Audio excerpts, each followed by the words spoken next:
Hello, my Nogune Hakuseng. I'm the Nogune Sunseng, and we're back with today's English lesson.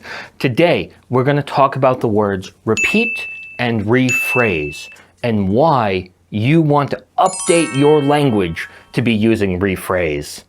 Stay right there. I'll see you in a moment. Let the battle begin.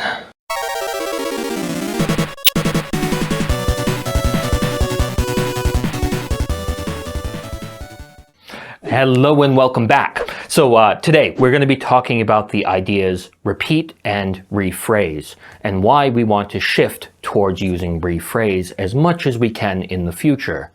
I'm sure most of you have experienced, I've experienced, traveling to new countries and new places and experiencing new words and new idioms and new expressions, and sometimes we don't fully understand what those mean. And unfortunately, our textbooks teach us, hey, just use the expression, please repeat that. Or could you please repeat that for me, if we want to be super polite. But what happens, let's take a little bit of a look at this. If you know where this comes from, 10 points. If you don't, that's okay. That's what I'm here to help you learn. This poem is from Lewis Carroll's Jabberwocky, and it's used a lot in advanced English classes to help teach grammar and these sorts of concepts.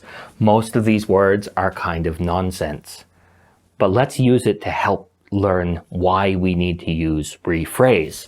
'Twas brillig and the slithy toves did gyre and gimble in the wabe. Easy, right? No, even native speakers, these words have no meaning to us. If you go to another place and people are using expressions and ideas you don't understand, and you say, could you please repeat that for me? All you're going to hear again is, 'twas brillig, and the slithy toves did gyre and gimble in the wabe. If you don't know these words' meanings, I can repeat it slowly, I can repeat it quickly, I can repeat it 100 times. Nobody's going to understand me, or I'm not going to be able to understand if I'm on the listening end, right? But if you say, could you please rephrase that for me? What I understand is that you're having trouble processing these words. So I'm going to change some of the vocabulary or the structure to help you understand. So in this case, could you please rephrase that for me? I will say, it was about 4 o'clock and the small, slimy, badger-like things were kind of digging in the grass.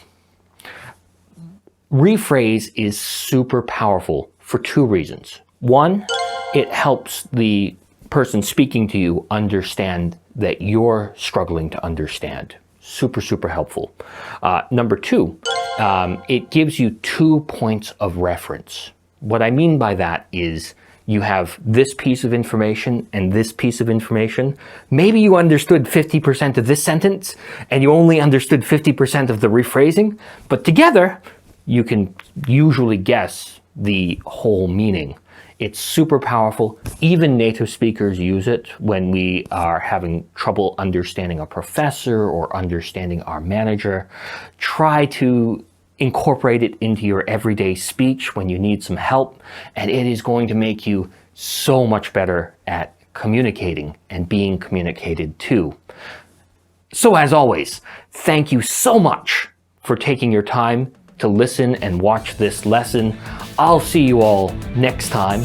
Be sure to hit that subscribe button, comment down below if there are any questions that you might have, and I'll see you next time. For today, the battle is over.